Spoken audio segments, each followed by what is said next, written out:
Michigan Tech is thriving after a 2009 filled with excitement and accomplishment. In spite of the national economic downturn, Michigan Tech advanced its mission and moved closer to achieving its vision to be a premier technological research university of international stature, delivering education, new knowledge, and innovation for the needs of our world. Instead of merely seeking to stay the course, Michigan Tech moved confidently forward with its plans. Instead of seeing a decline in enrollment, Michigan Tech saw an increase due to a surge in the number of graduate students. Instead of making do with current resources, Michigan Tech sought and received more than $53 million in research funding from prestigious organizations such as the National Institutes of Health, the National Science Foundation, and the Department of Energy, an increase of 28% over 2008.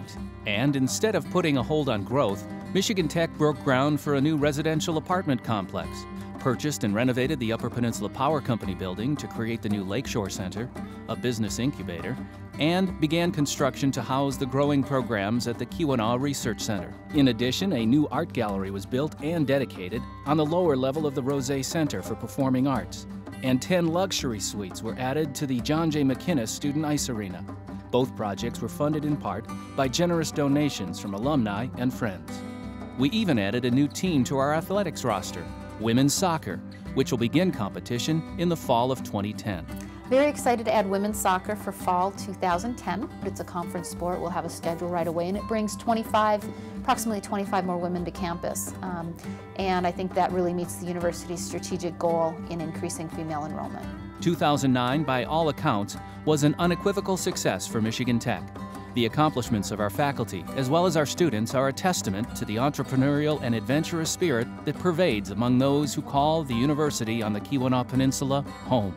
We were pleased to have one of our faculty members selected as a Fulbright Scholar. Associate Professor of Computer Science Charles Wallace is spending 6 months teaching and conducting research at a university in Chile.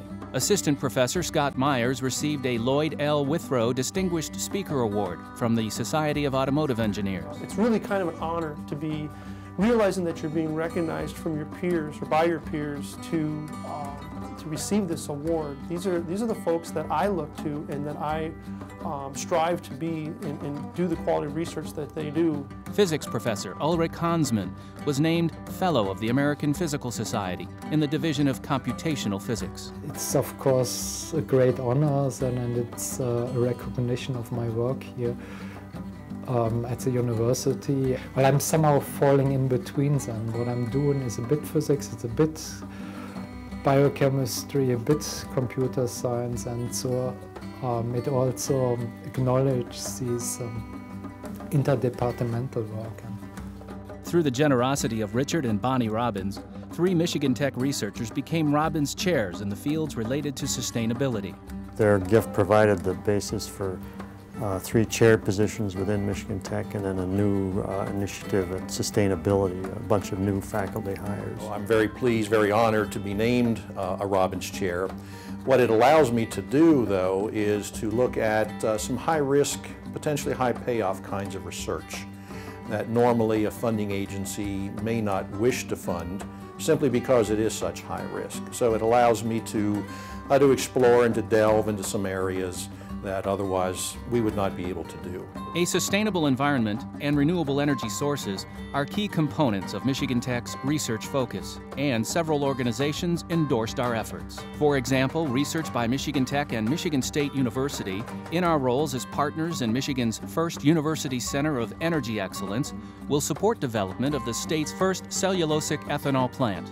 Both universities signed a $2 million research partnership with Frontier Renewable Resources, a Michigan-based company that will build the plant in Kinross Township on the eastern Upper Peninsula.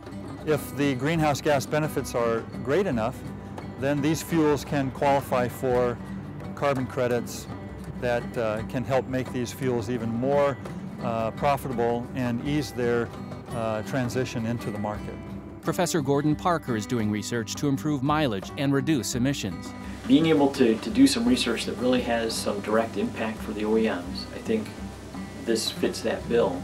But it also gives us some great connectivity between these national labs and these companies going forward. So it's very likely that we'll be able to continue our relationships with these folks in a collaborative fashion, go after other projects and other research opportunities.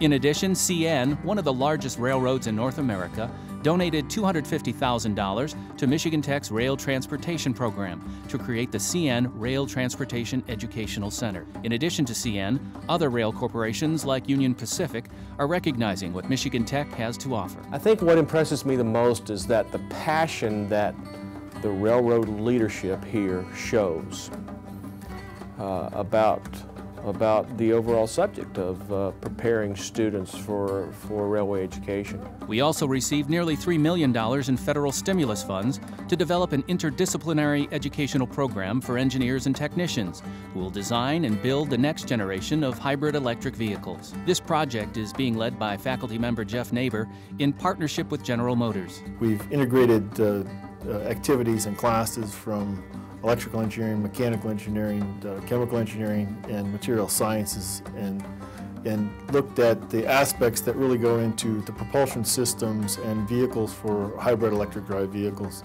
Another $1 million will help fund a Michigan Tech scholarship program that focuses on increasing the number and quality of teachers of science, technology, engineering, and mathematics. More than $164,000 in federal economic stimulus monies will support medical research being conducted by Assistant Professor of Biomedical Engineering, Ryan Gilbert.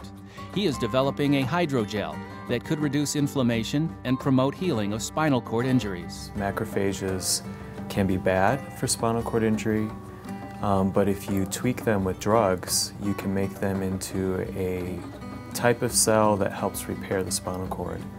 So the idea is spinal cord injury would occur, they would receive an injection of our hydrogel with drug, and hopefully have better regenerative outcomes following spinal cord injury. Shekhar Joshi, Associate Professor in the School of Forest Resources and Environmental Science, was invited by the Korean Ministry of Education to conduct joint research at Korean universities in the field of emerging technologies. And Michigan Tech students are every bit as impressive as our faculty members. 3 third-year students were winners of prestigious Goldwater scholarships, which are based on academic merit, research experience, and intent to pursue a career in one of the STEM fields. For me, I was doing research in atmospheric physics, specifically the interactions of water droplets in clouds, trying to see how close do they get together, do they collide, all those types of things. Students in Michigan Tech's Super Mileage Systems Enterprise earned a silver medal in the 25-team SAE Super Mileage competition in June. They surprised everyone, nearly tripling their mileage over the previous year. Michigan Tech achieved its best finish in 5 years at the 2009 Society of Automotive Engineers Clean Snowmobile Challenge held in March. The team finished second, bringing home the Yellowstone National Park Award, as well as other honors for quiet sensors, low service emissions, and sportsmanlike conduct. Also in March, our women's basketball team, which has posted winning seasons for the past 2 decades, won the 2009 NCAA Midwest Regional Championship and earned a berth at the Division II Elite 8 for the 2nd time in school history. I'd like to just thank the team for their hard work and dedication to Michigan Tech, as you heard from Suzanne in the classroom and on the court. They've given us a season that we'll never forget. 2 of our ROTC students received honors for outstanding military leadership, scholastic achievement, and involvement in extracurricular activities. For all these reasons, Michigan Tech has been recognized by the Princeton Review in its annual college guide, The Best 371 Colleges. If our accomplishments in 2009 are any indication, Michigan Tech will make even greater strides in 2010. Because of our exceptional undergraduate and graduate students, our brilliant faculty members, and the solutions we are finding to our world's greatest challenges, we plan to create the future by using the tools that make us who we are: tenacity, bold vision, and an unmatched spirit of innovation.